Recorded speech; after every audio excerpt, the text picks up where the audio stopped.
Israeli ആക്രമണം തടയുവാൻ വേണ്ടി ആശുപത്രിയിൽ പോകും. ടണലിൽ നിന്ന് വരും, ആശുപത്രിയിൽ പോകും. അപ്പോൾ സ്പെസിഫിക് ടൈം ഒരു കംപ്ലീറ്റ് ക്ലാരിഫൈ ചെയ്ത ശേഷം ഇത് ഉത്തര സമയമാകുമ്പം ഇസ്രായേൽ കൊണ്ട് ബോംബ് ചെയ്യും. അതേപോലെ തന്നെ ഈ പൊട്ടന്മാർ മനസ്സിലാക്കുന്നില്ല, ഇവർ ഈ നോയമ്പുമായിട്ട് ബന്ധപ്പെട്ട് അത് മുറിക്കാൻ വേണ്ടി ഇവരെല്ലാം കൂടി ഒരുമിച്ച് കൂടും, അതിൻ്റെ മേളിൽ കൊണ്ട് ബോംബിടും. സോ ഇത് വാറാണ്. അതിനെപ്പറ്റിയുള്ള ധാരണയൊന്നുമില്ല. കാരണം അന്ധമായ മത തീവ്രത കയറി ഇവർ ഓരോ വിഡ്ഢിത്തരം കാണിക്കുന്നു.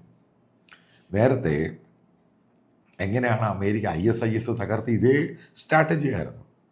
കാരണം ഈ ISISനകത്തുള്ള പല ആൾക്കാരെയും അമേരിക്ക അതിനകത്ത് കൃത്യമായി ഇൻ്റലിജൻസ് എടുത്തു. ഈ നോയമ്പ് സമയത്ത് ഇവരെല്ലാം കൂടി ഒരുമിച്ച് കൂടും തീവ്രവാദികൾ.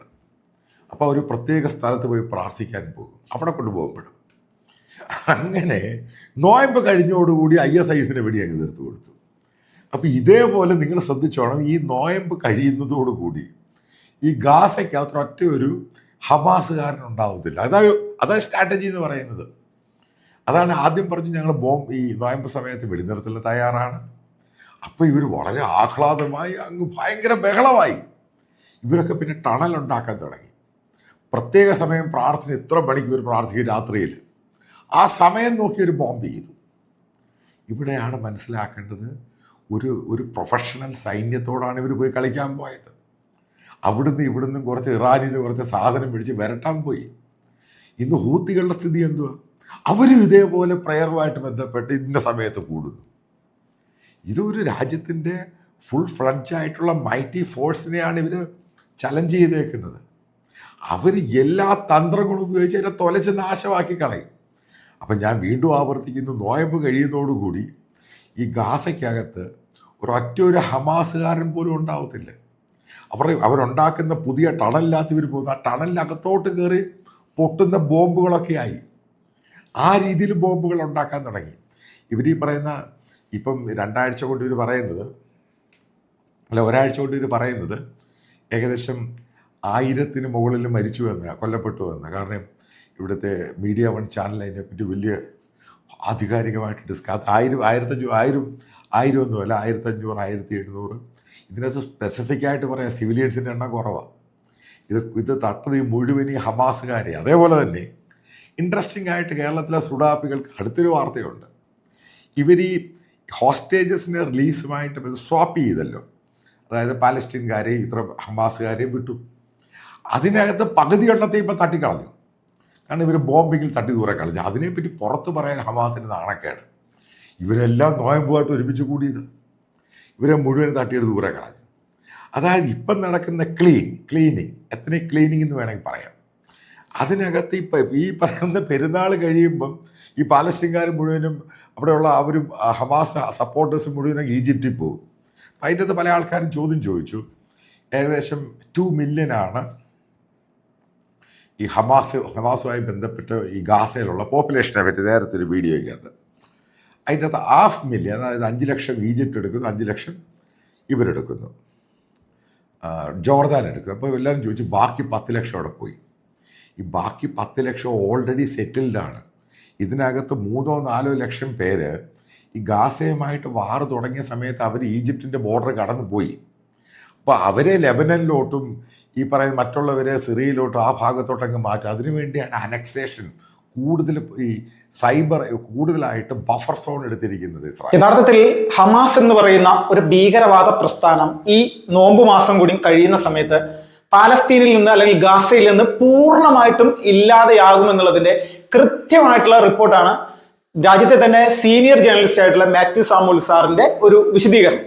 ഇത് യഥാർത്ഥത്തിൽ ശരിയാണോ എന്നുള്ളത് നമ്മളൊന്ന് പരിശോധിച്ചാൽ വ്യക്തമാകും. കാരണം ചെറിയ ഒരു ഇടവേള വെടിനിർത്തലുമായി ബന്ധപ്പെട്ടുകൊണ്ട് ഹമാസിനുമായിട്ട് ധാരണയിലെത്തുന്ന ഒരു സാഹചര്യം, അത് അമേരിക്കയുടെ അടക്കം ഉള്ള ഒരു പ്രത്യേക സംവിധാനം ഇടപെടലോട് കൂടിയിട്ട് ഇസ്രായേൽ ചെയ്തൊരു കാര്യമാണ്. അപ്പൊ ഇതിൽ ഈ വെടിനിർത്തൽ എന്ന് പറയുന്ന സംഭവം വരുമ്പോൾ മാളങ്ങളിൽ ഒളിച്ചിരിക്കുന്ന ഈ തൊരപ്പന്മാരായിട്ടുള്ള ഹമാസ് ഭീകരവാദികൾ സ്വാഭാവികമായിട്ട് പുറത്തിറങ്ങും. അവിടെ ആഘോഷങ്ങളൊക്കെ നമ്മൾ വലിയ രീതിയിൽ കണ്ടതാണ്.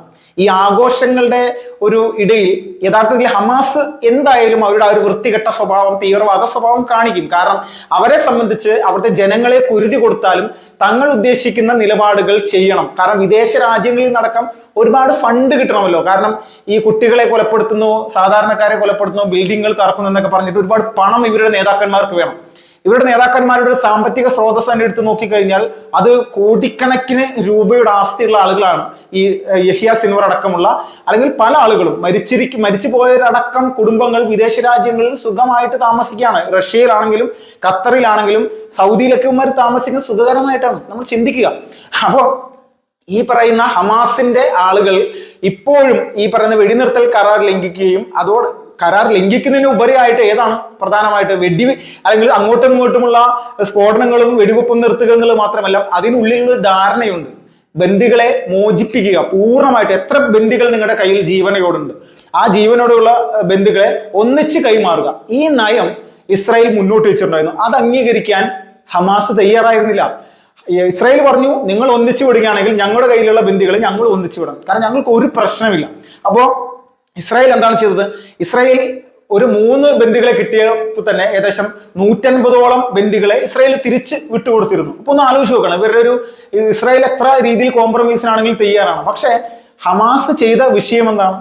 1% പോലും ഇതിൽ ഈ വെടിനിർത്തൽ കരാറുമായി ബന്ധപ്പെട്ടുകൊണ്ട് ഒരു ധാർമ്മികമായിട്ടുള്ള കാര്യവും അവർ ചെയ്ത് മുന്നോട്ട് പോയില്ല. അവർ ഇപ്പോഴും വലിയ ഭീഷണിയിലാണ്.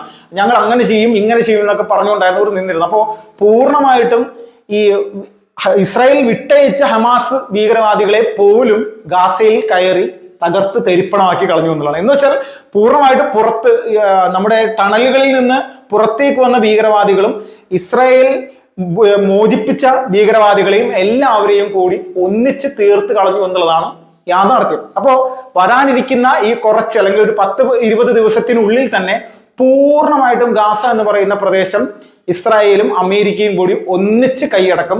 പുതിയ പേരടക്കം ഇസ്രായേൽ ഈ പറയുന്ന ഗാസയ്ക്ക് നൽകാൻ പോവുകയാണ്. അപ്പോൾ ഇങ്ങനെയുള്ള റിപ്പോർട്ടുകളാണ് പുറത്തു വരുന്നത് പൂർണ്ണമായിട്ടും. അപ്പോൾ നമ്മളൊരു കാര്യം ചിന്തിക്കുക, ഇന്ത്യ മഹാരാജ്യം അടക്കമുള്ള ഇന്നത്തെ പല രാജ്യങ്ങളും ഇന്ന് നടക്കുന്ന വിഷയങ്ങളിൽ പലപ്പോഴായിട്ട് മൗനമാണ് പാലിക്കുന്നത്. കാരണം ഹമാസിന്റെ തീവ്രവാദ സ്വഭാവം ലോകം മുഴുവൻ കണ്ടു കഴിഞ്ഞു. കാരണം ഒരു തരത്തിലും കരാറ് പൂർണ്ണമായിട്ട് അംഗീകരിച്ച് മുന്നോട്ട് പോകാൻ അവർ തയ്യാറല്ല. ഖത്തറിനോട് ഇതിൽ ചർച്ചയിൽ നിന്ന് പോലും മാറി നിൽക്കാനാണ് അമേരിക്ക പറഞ്ഞിരിക്കുന്നത്. ഖത്തർ ഇതിൽ ഇടപെടണ്ട. കാരണം ഖത്തറായിരുന്നു എപ്പോഴും ഹമാസിന്റെ മുന്നിൽ നിന്നുകൊണ്ട് അവർക്ക് വേണ്ട സഹായ സഹകരണങ്ങളും അമേരിക്കയുമായിട്ടും ഇസ്രായേലുമായിട്ടൊക്കെ സംസാരിച്ചുകൊണ്ട് മുന്നോട്ട് പോയിരുന്നു. അപ്പോൾ പൂർണ്ണമായിട്ടും ആ ഒരു പരിപാടി ഖത്തറിനോട് അവസാനിപ്പിക്കാനായിട്ട് അമേരിക്ക പറഞ്ഞിരിക്കുകയാണ്. അപ്പോൾ ഇനിയുള്ള സമയങ്ങളിൽ ഖത്തറിന്റെ പോലും സപ്പോർട്ട് ഇനി ഹമാസിന് കിട്ടില്ല. ഈജിപ്ത് ആണെങ്കിലും ജോർദാൻ ആണെങ്കിലും അവിടെയുള്ള ആളുകളെ, ഗാസയിലെ ആളുകളെ 10 ലക്ഷത്തോളം ആളുകളെ അവരവരുടെ രാജ്യത്ത് താമസിപ്പിക്കേണ്ടി വരുന്ന ഒരവസ്ഥ, അത് അമേരിക്കയുടെ കൃത്യമായിട്ടുള്ള ഇടപെടലോട് കൂടി തന്നെ അതങ്ങനെ പോവുകയാണ്. അപ്പോൾ നമ്മൾ ചിന്തിക്കുക, വരാനിരിക്കുന്ന ഈ നോമ്പ് മാസം കഴിയുമ്പോൾ തന്നെ പൂർണ്ണമായിട്ടും ഗാസയിൽ സമാധാന അന്തരീക്ഷമാകും. ഈ സമാധാന അന്തരീക്ഷം എന്ന് പറഞ്ഞാൽ ഗാസയിൽ ഇനി ആരും ഉണ്ടാകില്ല. കാരണം അവിടെ നിന്നിട്ട് കാര്യമില്ല. അവിടെയുള്ള കുട്ടികൾക്കോ മറ്റുള്ള ആളുകൾക്കോ അവിടെ ജീവിക്കാൻ പറ്റാത്ത സിറ്റുവേഷനിൽ ഹമാസ് മാറ്റിയെടുത്തിരിക്കുകയാണ്. അവിടെ പൂർണ്ണമായിട്ടും ഈ അവിടുത്തെ സാധാരണക്കാരുടെ ആളുകളെ ഒരു കവചമാക്കി വെച്ചുകൊണ്ടായിരുന്നു ലോകത്തിന്റെ മുന്നിൽ ഹമാസിനെ അല്ലെങ്കിൽ പാലസ്തീൻകാരെ ഇങ്ങനെ ചെയ്യുന്നു അങ്ങനെ ചെയ്യുന്നു എന്നൊക്കെ പറഞ്ഞുകൊണ്ട് ഇസ്രായേലിനെ വളരെ മോശപ്പെടുത്താനായിട്ട് ശ്രമിച്ചിരുന്നു. ഇപ്പോൾ ലോകത്തിലെ എല്ലാ രാജ്യങ്ങൾക്കും യാഥാർത്ഥ്യം മനസ്സിലായിട്ടുണ്ട്. അപ്പോൾ ഇതോടുകൂടി ഹമാസിന്റെ പരിപാടിയിൽ ഏകദേശം തീരുമാനമായിരിക്കുകയാണ്.